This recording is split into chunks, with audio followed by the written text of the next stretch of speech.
Nous croyons tous ce que les livres scolaires nous ont appris sur l'univers. Mais que faire lorsque nous sommes confrontés à des questions qui remettent en cause nos croyances les plus fondamentales? Des phénomènes inexpliqués. Une énigme qui défie la raison. Un mystère inattendu. Une seule rencontre avec ces phénomènes inexpliqués et c'est votre vie entière qui bascule. Un face-à-face avec les plus grandes énigmes de tous les temps. Un mystère impénétrable fait irruption dans votre vie et plus rien n'est comme avant. Secret et mystère du monde.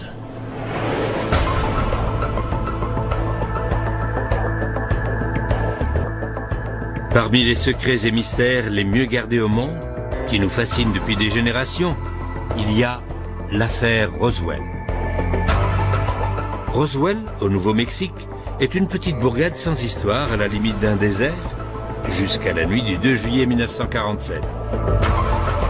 Cette nuit-là, plusieurs témoins affirment avoir été réveillés par des bruits étranges. Ils sont convaincus qu'une soucoupe volante s'est écrasée. Immédiatement, les forces armées ont pris le contrôle de la zone. Cependant, à la conférence de presse, ils ont déclaré que ce n'était qu'un ballon météorologique. Mais l'histoire du ballon n'aurait-elle pas servi à dissimuler un accident mettant en cause un vaisseau extraterrestre non identifié? S'agit-il d'une victime du crash de Roswell ou juste d'un canular bien ficelé?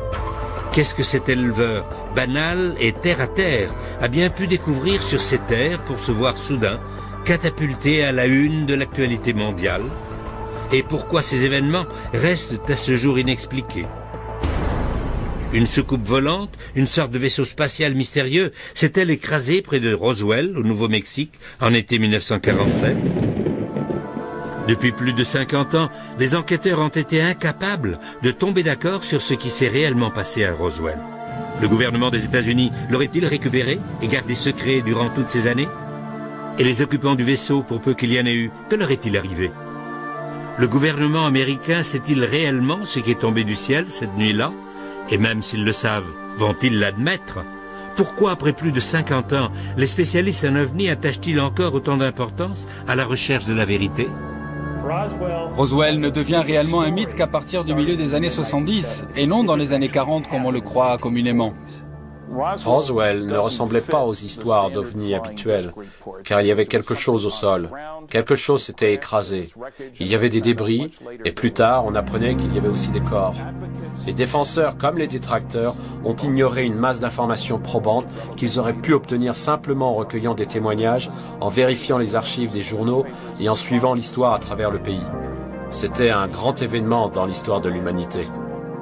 Kevin Randle a consacré une bonne partie de sa vie à tenter de découvrir la vérité. Il a publié plusieurs études exhaustives sur les événements de Roswell. Comme tout bon mystère, l'histoire commence une nuit d'été sombre et orageuse, en 1947. D'après l'histoire qu'on raconte, Mac Brazel était le seul au ranch. C'était au début de l'été 1947. Il y avait de l'orage, il a soudain entendu un coup de tonnerre beaucoup plus fort que les autres, différent du tonnerre habituel. Il n'y a pas accordé plus d'importance que cela cette nuit-là. Le lendemain matin, il est allé voir quel champ avait été arrosé la veille parce qu'il voulait déplacer du bétail. Et alors qu'il inspectait les champs, il est tombé sur une vaste étendue recouverte de débris métalliques. Le capitaine Randle et bien d'autres ont affirmé que les débris découverts par Mac Brazel ne ressemblaient à rien que l'on puisse trouver sur Terre. Mac Brazel décida d'avertir les autorités. Il quitta le ranch pour se rendre dans la ville la plus proche, à quelques kilomètres de là, Roswell, Nouveau-Mexique. Le shérif de Roswell à l'époque se nommait George Wilcox. Sa petite fille, Barbara Duggar, se souvient de ce qui s'est passé. Dans les années 40, il y a eu un vaisseau spatial, une soucoupe volante comme on les appelait, qui s'est écrasé tout près de Roswell. Ma grand-mère raconte que mon grand-père se serait rendu sur les lieux. En s'approchant de l'endroit, il a aperçu une grande étendue de terre brûlée. Ensuite, ils ont vu des débris. En fait, il a vu des débris. Je ne sais pas s'il était tout seul ou non. Elle n'était pas avec lui, il y était allé tout seul. Je lui ai demandé en blaguant, « Est-ce qu'il a vu des petits martiens ?» Et elle m'a répondu, « Oui, il y en avait 4. D'après les rapports, le shérif aurait immédiatement averti la base militaire la plus proche, les informant de la présence de débris étranges dans un champ. À peine quelques instants plus tard, les officiers sont arrivés sur les lieux, impatients de voir de leurs propres yeux ce que le shérif leur avait décrit. Après tout, un champ plein de débris est une chose, mais de vrais extraterrestres, ça n'est une toute autre. La suite des événements constitue soit la plus grosse erreur, soit le plus gros mensonge dont l'armée se soit jamais servie pour garder le secret. Le lieutenant Jess Marcel, officier des renseignements de la 509e unité de bombardiers, a reçu l'ordre du colonel Blanchard d'aller inspecter les lieux en personne. Il a décrit une superficie d'une longueur d'environ 1 km sur 70 à 100 mètres de large, recouverte de débris métalliques. Il montra un de ces morceaux de débris au colonel Blanchard. Blanchard a donné l'ordre de diffuser un communiqué de presse disant que l'armée avait capturé une soucoupe volante. Il s'est adressé au lieutenant Walter Haute.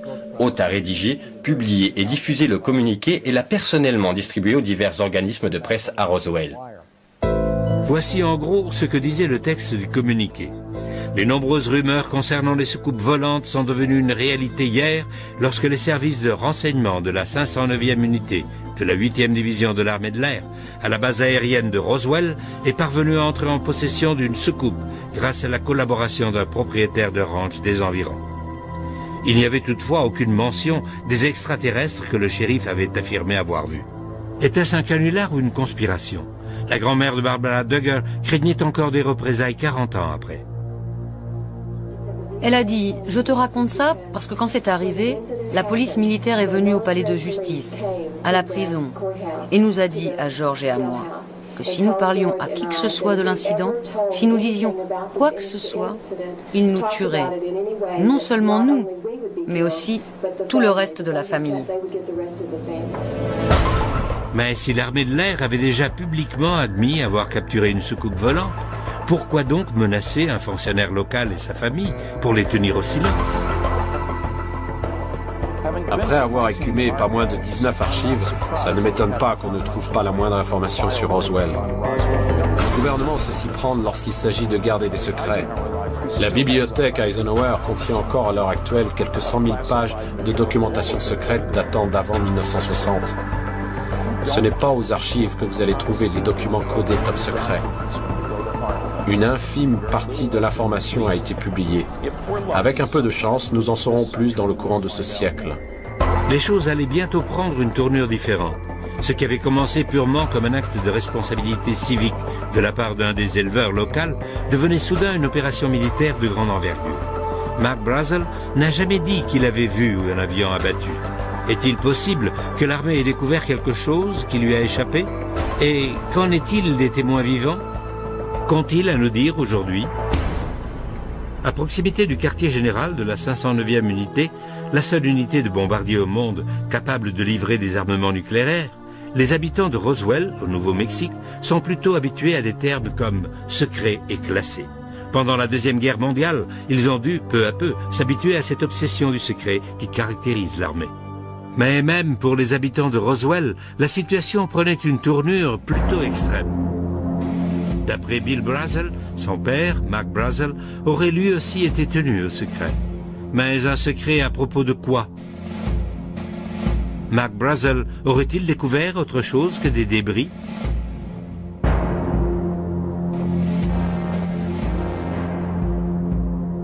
C'est précisément à partir de là que l'affaire Roswell fait place à toute une série de faits mystérieux, qui finissent tôt ou tard par s'entrecroiser. Car si le colonel Blanchard a admis avoir saisi une soucoupe volante plus ou moins intacte, cela voudrait dire que quelque part, il y avait plus que les simples débris auxquels Mac Brazel faisait allusion. D'après les nombreuses sources qui se trouvaient à Roswell à cette époque, l'activité intense qui s'y déroulait a placé cette petite localité du Nouveau-Mexique sous les feux de la rampe. Mais ce qui s'est passé n'a fait qu'augmenter la confusion. 3 heures plus tard, la version officielle changeait déjà. Le général Ramey, commandant de la 8e division à Fort Worth, qui chapeautait la 509e, affirmait à présent que ce n'était rien de plus qu'un ballon météorologique équipé d'un réflecteur de radar d'un modèle assez courant. D'après le général Ramey, le ballon se serait écrasé sur le ranch. C'est ce que le lieutenant Marcel aurait trouvé. Ce dernier aurait réagi de façon excessive en pensant qu'il s'agissait d'une soucoupe volante, alors qu'il ne s'agissait que d'un ballon météorologique équipé d'un réflecteur. Cette photo aurait-elle pu être montée de toutes pièces? Voici ce que l'officier sur la droite, le général Dubose, avait à dire en réaction au communiqué de presse de l'armée, selon lequel l'objet qui s'était écrasé était un ballon météorologique. Nous savions qu'il s'agissait d'une dissimulation. Qui en a eu l'idée, je n'en sais rien. Toujours est-il qu'on s'en est servi pour apaiser la curiosité de la presse. Pourquoi les représentants de l'armée américaine auraient-ils déclaré qu'il s'agissait d'un ballon météorologique, alors que leurs officiers supérieurs savaient très bien que ce n'était pas le cas? Les officiers n'étaient pas les seuls à avoir vu les débris dans le bureau du général Ramey. Les enquêteurs de Secrets et Mystères du Monde ont rencontré un photographe civil qui a vu les débris récupérés et les a photographiés. Le 8 juillet 1947, je travaillais en tant que reporter pour le Fort Worth Star-Telegram. J'étais photographe de réserve. Un après-midi, le rédacteur de la rubrique locale m'a demandé de me rendre au bureau du général Ramey. Ils allaient ramener une soucoupe volante de Roswell et il fallait des photos. Ils m'ont dit « Grouille-toi, on n'a pas une seconde à perdre pour l'édition de la côte Est ». Je me suis donc rendu au bureau du général Ramey. Là, on m'a demandé de patienter. Le général devait arriver à tout moment. Cela m'a permis de disposer les débris au sol pour pouvoir prendre les meilleures photos possibles. Je me souviens que ça sentait fort le brûlé et que ça n'avait rien de photogénique. Alors, j'ai, tant bien que mal, essayé de disposer le tout en un ensemble plus ou moins cohérent. Et c'est à ce moment que le général est revenu. Il a tout de suite commencé à examiner le matériel. Sur ces photos, on peut apercevoir plusieurs paquets de matériel encore fermés. Tout n'avait pas encore été déballé. Lorsque le général s'est mis à examiner tout ça, je lui ai demandé « Qu'est-ce que c'est, général ?» Il m'a répondu « J'en ai pas la moindre idée. » Puis il s'est remis à la tâche en examinant chaque détail minutieusement.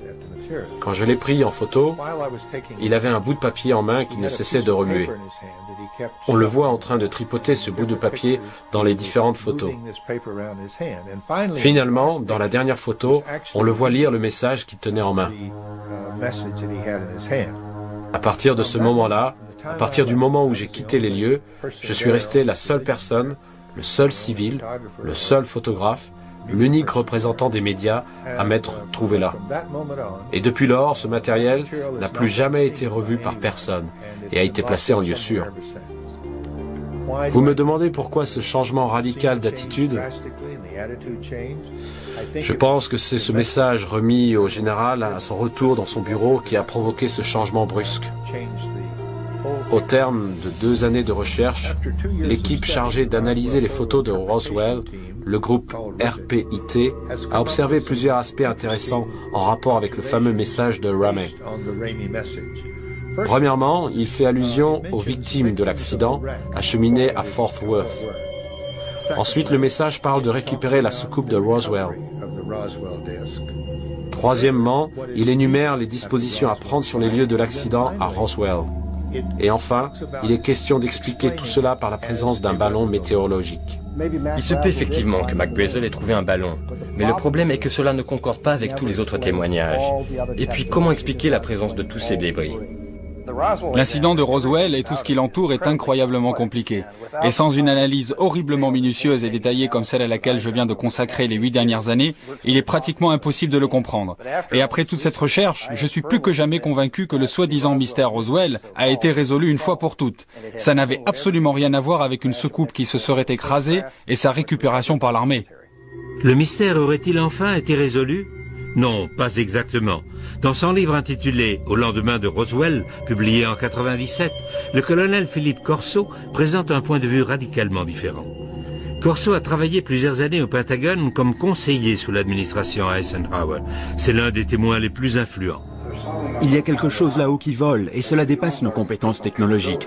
Nous n'avons rien qui puisse voler à 5 ou 6 000 km/h et déverrouiller une protection radar en si peu de temps.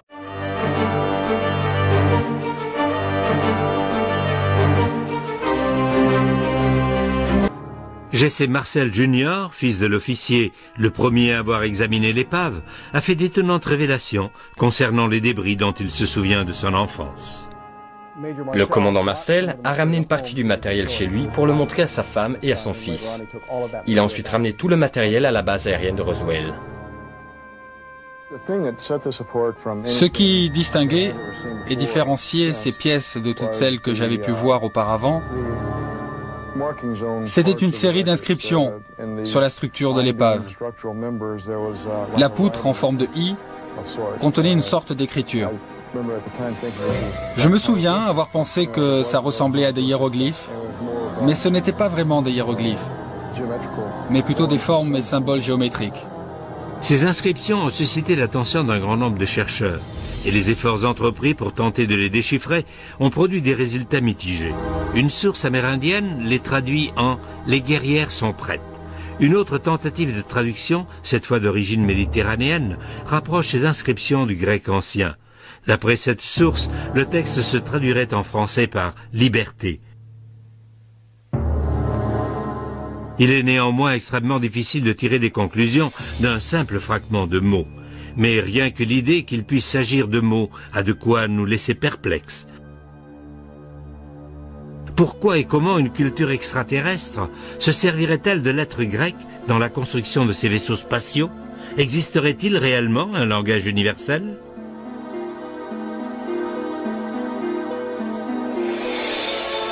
Roswell a été le point de mire dans l'histoire de l'humanité, car c'est dans le sud-est du Nouveau-Mexique qu'on a procédé aux premiers essais nucléaires. On y a testé une bombe, la toute première. C'est ici que nous avons procédé au lancement de fusées allemandes V2 et où nous avions notre meilleur radar. Tout visiteur extraterrestre pouvait facilement se rendre compte que c'est ici que se trouvait toute la technologie à même d'emmener l'homme dans l'espace. Ça valait certainement le détour. Ils ont eu un accident. Et pourtant, l'explication du ballon météo a failli mettre un point final à ce qu'on nomme encore aujourd'hui l'incident Roswell. Qui aurait pu croire qu'on était sur le point de faire des découvertes encore plus sensationnelles? Le récit d'un seul homme allait perpétuer le mythe Roswell. Cet homme, c'était Grady Barnett, un ingénieur civil qui résidait à Roswell à l'époque des faits. Barnett a confié à un ami, Van Malte, ce qu'il avait vu ce jour-là. Barnett m'a raconté que lorsqu'il revenait d'une de ses inspections sur le terrain, il s'est retrouvé face à une soucoupe volante qui venait de s'écraser et qu'il a vu 4 créatures par terre. 4 extraterrestres et un vaisseau spatial pratiquement intact. Le nombre d'extraterrestres coïncide avec les déclarations faites par le shérif George Wilcox. L'ingénieur civil Grady Barnett affirme avoir vu une soucoupe volante qui s'était écrasée et pas loin de là les 4 cadavres de ses occupants. Pourrait-il s'agir du même appareil que celui que l'armée de l'air a plus tard affirmé avoir en sa possession? Et si la soucoupe volante de Grady Barnett était presque intacte, qu'est-ce qui expliquerait la présence de tous ces débris découverts par Mac Brazel? Et il y a autre chose. Barnett a dit que les créatures qu'il avait vues étaient toutes mortes. La version du shérif Wilcox était cependant légèrement différente. Grand-père a dit qu'ils avaient de grosses têtes et que les tenues qu'ils portaient étaient... C'est difficile à expliquer. C'était comme de la soie ou quelque chose comme ça. Je lui ai demandé si les petits êtres étaient vivants ou morts. Et elle m'a répondu, je crois que l'un d'eux était encore en vie. Les chercheurs ont avancé l'hypothèse de 2 vaisseaux, plutôt qu'un seul, avec chacun 4 membres d'équipage. Une hypothèse que certains spécialistes en OVNI voient comme la seule explication possible. Tous les témoignages concordent à dire que les débris étaient de très petite taille. S'ils proviennent effectivement d'un vaisseau, celui-ci a dû être complètement pulvérisé. D'après les informations originales recueillies des premières personnes impliquées, il ne fait pas de doute que la solution se trouvait à plusieurs kilomètres du ranch de Mac Brazel, beaucoup plus près de Roswell. Le vaisseau était fait d'un matériau hyper résistant. Il avait dû être percuté avec une force incroyable. Et qu'en est-il des matériaux récupérés au ranch de Mac Brazel? Certains témoins qui affirment avoir manipulé les débris déclarent n'avoir jamais vu une chose pareille de leur vie. Personne n'a jamais pu expliquer la composition des matériaux découverts dans ce champ. Il était impossible de découper cette tôle. Impossible de faire une entaille dans ce matériau qui ressemblait à du bois, ni de le brûler d'ailleurs. On avait affaire à un matériau qui n'avait rien à voir avec ce que l'on pouvait trouver en 1947. Est-il possible que les morceaux de débris retrouvés au ranch soient des matériaux naturels? Aurait-il par exemple pu provenir d'une météorite? Il est bien entendu qu'une météorite qui pénétrerait l'atmosphère le ferait à très grande vitesse. Et avec la force de résistance de l'atmosphère, elle finirait peu à peu par brûler. Et, cela va de soi, elle perdrait de son volume. Qui plus est, si une météorite avait percuté la Terre en produisant un impact audible, elle aurait aussi laissé un cratère gigantesque, comme celui du désert de l'Arizona.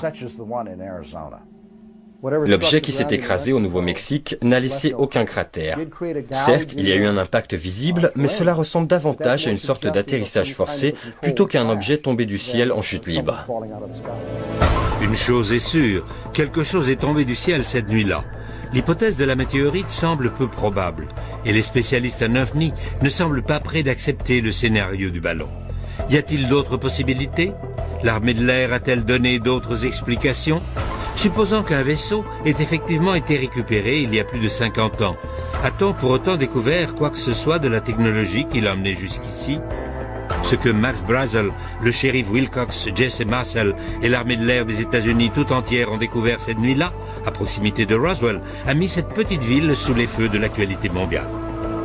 Chose que le gouvernement ne voyait pas d'un très bon œil, car la base aérienne de Roswell abritait à l'époque la seule unité au monde capable de produire des armements nucléaires.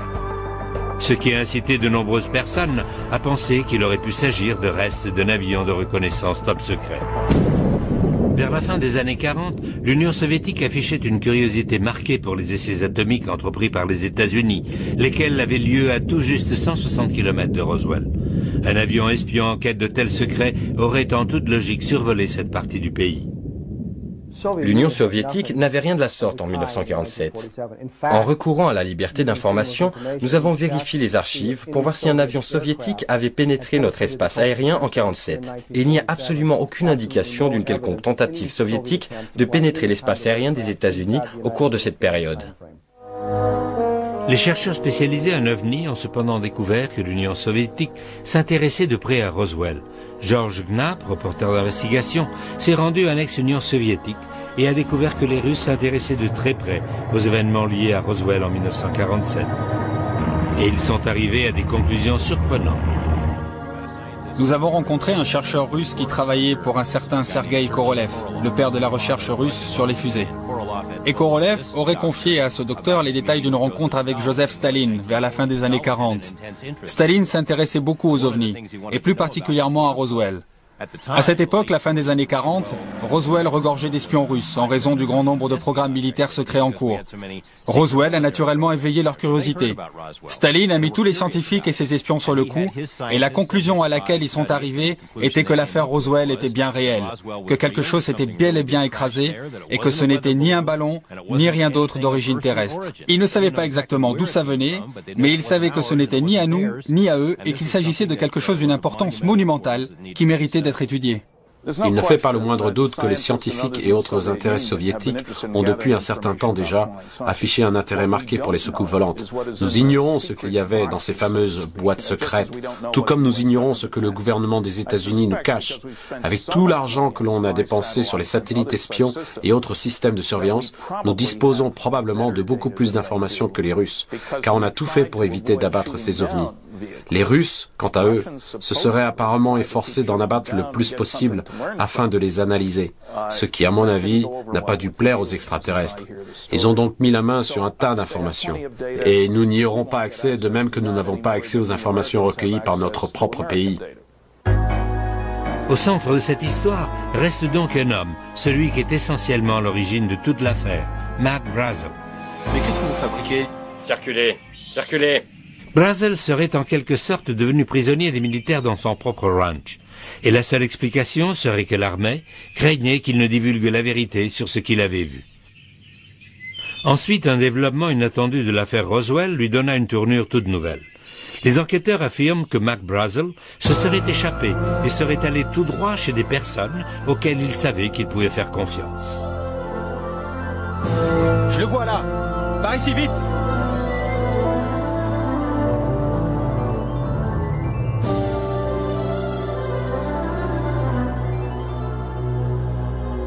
Ses amis de la station de radio KGFL à Roswell confieraient plus tard comment ils avaient caché Mac Brazel chez eux.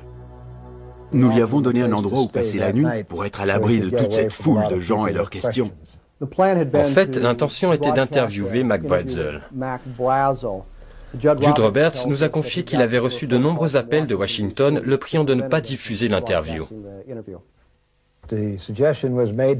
On nous a gentiment fait comprendre que si on tenait à garder notre licence, on ferait mieux de ne pas transmettre l'interview et que dans le cas contraire, on aurait 24 heures pour chercher un autre emploi. Ce n'était rien qu'un ballon. L'armée aurait-elle usé de tactiques coercitives pour s'assurer du silence de Mac Brazel?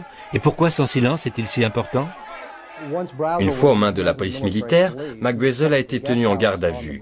On ne peut pas dire que c'était exactement une prison, mais tout comme. Dans la soirée du 9 juillet, les militaires l'ont escorté aux différentes stations de radio et bureaux de presse de Roswell, où il a raconté une version des faits qui différait énormément de ce qu'il leur avait déclaré le 6 juillet. Ce que j'ai trouvé hier dans mon champ était un ballon météorologique. Oui, c'est bien ça, oui. Qu'est-il arrivé à Mac Brazel lorsqu'il était en garde à vue? Pourquoi a-t-il changé son histoire? Mac Brazel aurait-il au départ eu l'intention de révéler la même histoire que celle racontée plus tard par un dénommé Glenn Dennis? En 1947, Glenn Dennis travaillait au pompe funèbre Ballard. Dans les petites villes, les corbillards font souvent aussi office d'ambulance. Et c'est ainsi que Glenn Dennis aurait eu à reconduire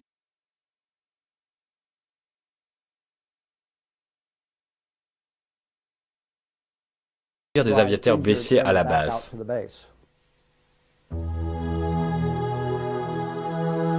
Une fois à l'hôpital, il a accompagné les blessés en salle d'urgence.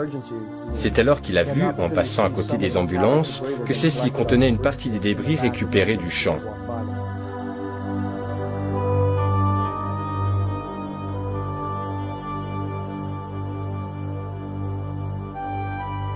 Excusez-moi, monsieur, c'est une propriété privée. J'ai dit, on dirait qu'il y a eu un accident d'avion. Je vois qu'il y a des débris dans les ambulances. Et c'est probablement là que les problèmes ont commencé pour moi, à ce moment précis. Hé, mais qu'est-ce que vous avez là? Écoutez, je veux juste savoir ce que vous gardez. Un seul mot à qui que ce soit était un homme mort, compris? Glenn avait reçu un avertissement on ne peut plus direct. S'il en parlait à qui que ce soit, s'il en parlait à ses amis, il aurait été éliminé. Mais la relation entre Glenn Dennis et l'affaire Roswell ne s'arrêtait pas là. Il en apprendrait bientôt beaucoup plus de sa petite amie, qui était infirmière à l'hôpital militaire. C'était une jeune sous-lieutenant, une femme profondément religieuse. Elle avait grandi au sein d'une famille catholique au sens strict du terme. Elle s'est dirigée vers une des salles d'examen de l'autre côté du hall. Elle allait chercher des fournitures. Et lorsqu'elle est entrée, il y avait 2 médecins dans la salle. Elle est ressortie et m'a dit « Reste là, on a besoin de toi. » Et ce qu'ils étaient en train d'examiner, elle m'a dit que c'était 3 corps étranges. Et elle m'a dit que 2 d'entre eux étaient fortement mutilés. Ensuite, elle a dit « Je dois retourner à la caserne. » Puis elle a ajouté « Je suis vraiment malade et je dois rentrer à la caserne. » C'était la toute dernière fois que je l'ai vue. J'ai appelé le lendemain, je voulais voir comment elle allait et comment elle se sentait. Et ils m'ont répondu qu'elle avait été transférée, qu'ils ignoraient où, mais qu'en tout cas, elle n'était plus à la base aérienne. Que voulez-vous dire par elle n'est pas disponible? Mademoiselle, s'il vous plaît. Qu'est-il advenu de l'infirmière réquisitionnée lors de cette nuit fatidique de juillet 47? Et chose plus importante, qu'est-ce qu'elle a vu?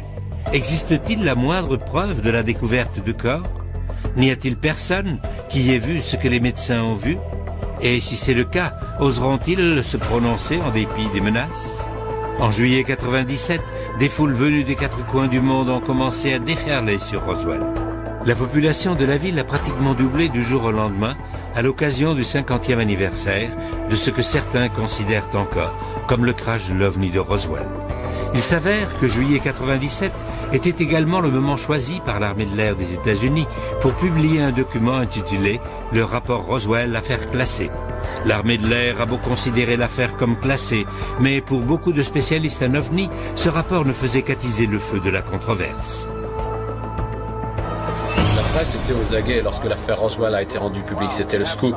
L'armée de l'air a donné des instructions pour étouffer l'affaire.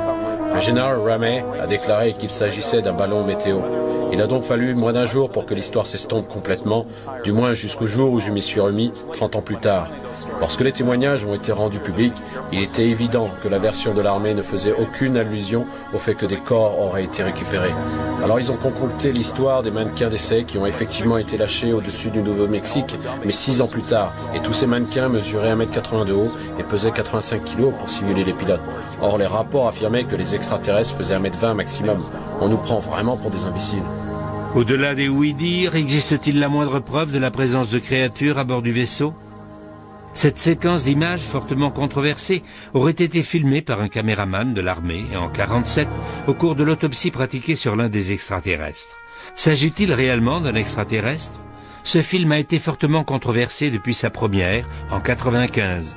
Une infinité de points de vue ont été avancés, mais rien ne corroborait ce que ces images semblaient représenter. Rien jusqu'au jour où cet homme s'est avancé.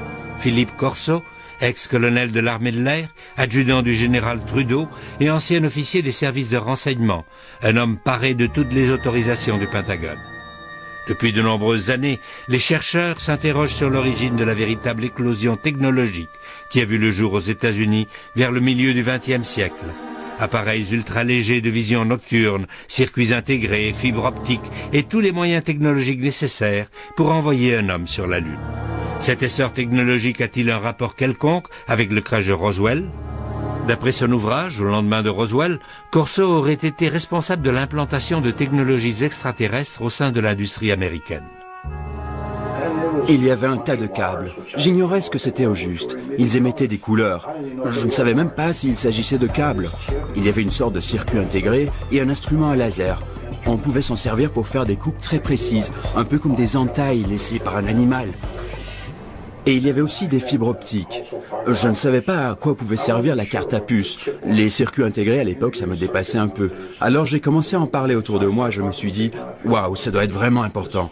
Et j'ai donc mis tout ça dans le rapport que j'ai envoyé à Bell Labs.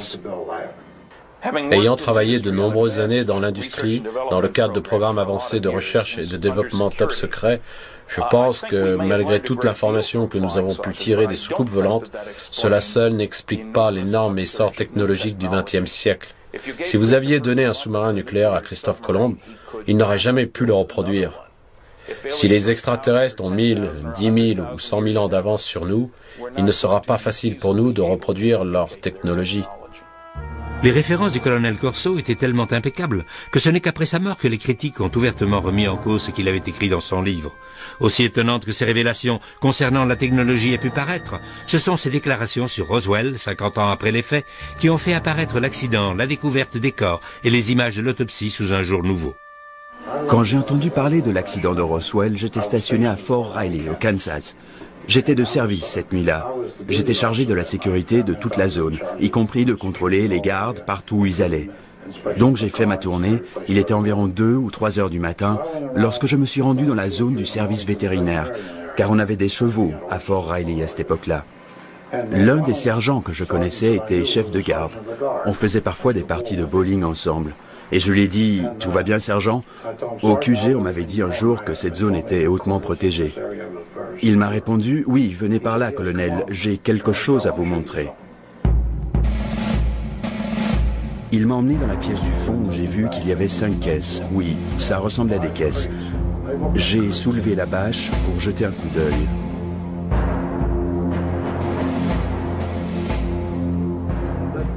Dans une des caisses, il y avait ce corps, juste là. Il flottait dans une substance liquide. J'ai pu jeter un bon coup d'œil, mais ça n'a pas dû durer plus de 10 ou 15 secondes maximum. Au début, j'ai pensé que c'était un enfant parce qu'il ne faisait pas plus d'1,20 m. Et puis je me suis mis à penser, qu'est-ce que ça peut bien être? Le colonel aurait confié que ce qu'il avait vu lui donnait cette même sensation de mal au cœur qu'il ressentait en voyant des hommes morts au combat. Mais il a néanmoins pu décrire ce qu'il a vu. La poitrine était relativement étroite et la peau avait une teinte grisâtre. La tête était grande par rapport au reste du corps. Pas énorme, mais juste grande. Et les yeux étaient légèrement obliques. Et il y avait comme un demi-filament dessus.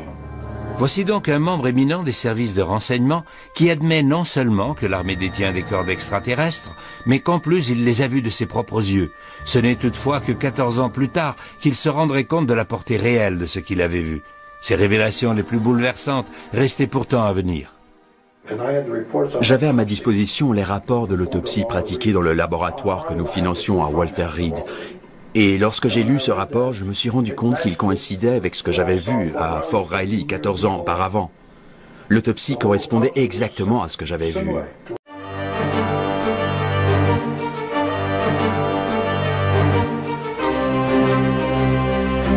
À en croire le colonel, non seulement une autopsie avait été pratiquée sur ces créatures mystérieuses à Roswell, mais aussi à l'hôpital militaire Walter Reed. Mais qu'en est-il des images fortement controversées de l'autopsie? Le colonel peut-il nous confirmer leur authenticité? Disons qu'il y avait une part de vérité dans tout ça, car ils ont prélevé une paupière, et personne n'était au courant de cette paupière. Cette paupière était en fait un capteur de lumière qui leur permettait de voir dans l'obscurité.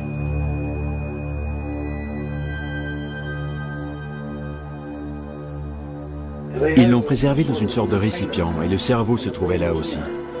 Et il ressemblait à la description contenue dans les rapports que je détenais. Le colonel Corso nous aurait-il enfin fourni les preuves qu'il nous manquait pour confirmer que ce qui était arrivé était le résultat de l'incident de Roswell? Malgré ce que nous pouvons croire sur Roswell, je pense qu'on est tous d'accord sur un point. Il est important de fournir, dans la mesure du possible, des preuves pour étayer ce que l'on présente comme la vérité. Malheureusement, le livre du colonel Corso, au lendemain de Roswell, ne fournit pas la moindre preuve. C'est juste un ramassis de fausses déclarations, de mensonges, de fantaisies. Ce n'est ni plus ni moins qu'un canular. Il semblerait que rien concernant Roswell ne puisse échapper aux contestations. Et même s'il avérait qu'on détenait cette fois effectivement la clé du mystère Roswell, cette clé nous ferait malheureusement couvrir la porte à d'autres inconnus tout aussi troublantes. S'il y avait deux soucoupes ou une seule qui a éclaté en morceaux, où se trouvent donc tous ces morceaux à présent? Et si des extraterrestres ont effectivement été emmenés des lieux de l'accident, qu'en est-il advenu? Sappho Anderson était mariée à un pilote des forces aériennes stationné à Roswell à l'époque et qui a partagé son secret avec elle. Il m'a dit, je suppose que s'il publie la nouvelle dans les journaux, je peux bien t'en parler. Cela faisait des années que je voulais te le dire. Il a ajouté, je veux que tu lises cet article, parce que c'est une histoire vraie. Et non seulement c'est une histoire vraie, mais c'est moi, le pilote qui a rapatrié l'OVNI accidenté jusqu'à la base de Dayton, dans l'Ohio. Il y avait un homme, Pappy Henderson, un pilote chevronné de la base, qui avait raconté à un collègue, un dentiste avec lequel il partageait sa passion pour les matériaux rares, qu'il avait chez lui un morceau de l'appareil accidenté. Il le lui a montré, mais il l'a repris malheureusement. D'autres personnes qui connaissaient Pappy ont pu voir la pièce en question. S'il a pu tomber sur une pièce de ce genre, il est probable qu'il ne soit pas le seul, et c'est ce que nous cherchons aujourd'hui. Des preuves matérielles de l'existence de formes de vie extraterrestres ont-elles pu être transportées sous haute surveillance à Dayton? L'incident de Roswell constitue-t-il réellement une affaire classée comme le laisse entendre l'armée de l'air? Toute la controverse et les investigations ont-elles débouché sur des conclusions? Nous sommes arrivés à la conclusion que ces créatures, peu importe leur nature exacte, ont été conçues pour voyager dans l'espace.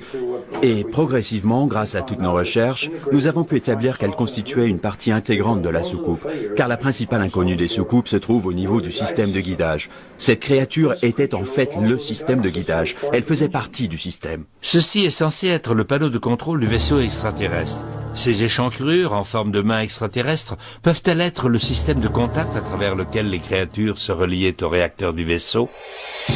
Nous en savons assez pour nous rendre à l'évidence. Le gouvernement a absolument tout récupéré. Ils ont placé la zone sous surveillance.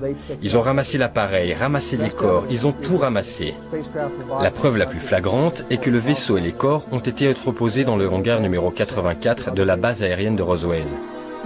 Les preuves ont ensuite été envoyées aux quatre coins des États-Unis. Nous avons appris, grâce à des sources bien placées, qu'une première autopsie a eu lieu à l'hôpital de la base. L'infirmière dont Glenn Dennis nous a parlé a confié avoir vu 3 corps à l'hôpital. Nous savons donc que ces 3 corps se trouvaient à l'hôpital au même moment. Nous constatons donc qu'il y a un grand nombre de personnes, sans aucun lien apparent, qui racontent plus ou moins la même histoire à partir de points de vue différents. De Mac Brazel dans un champ de débris au commandant Edwin Isley qui se trouvait sur les lieux de l'impact et dont la version des faits concordait parfaitement. S'il s'agissait réellement d'un canular, il n'y aurait pas autant de témoignages concordants. Se peut-il qu'il y ait enfin une fissure dans le mur de silence qui a protégé l'histoire du ballon météorologique depuis toutes ces années?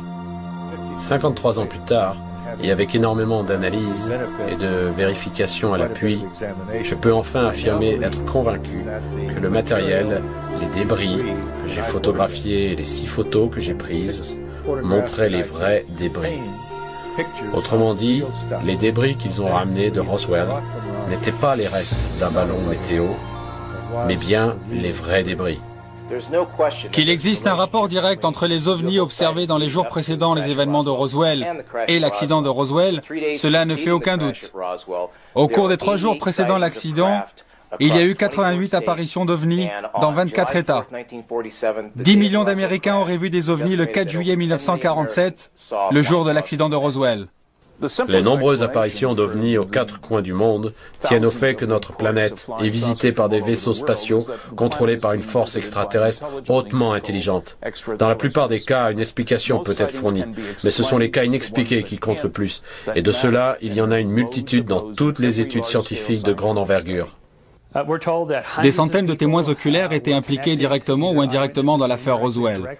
Cela ne suffit-il pas comme preuve? Malheureusement, non. Tout d'abord, il faut remarquer que leur nombre ne fait qu'augmenter avec le temps. De plus en plus de gens racontent qu'ils y étaient, mais si on vérifie de plus près, ils n'y étaient pas du tout. Le nombre de témoignages ne change rien en réalité. Il nous faut bien plus que des témoins oculaires.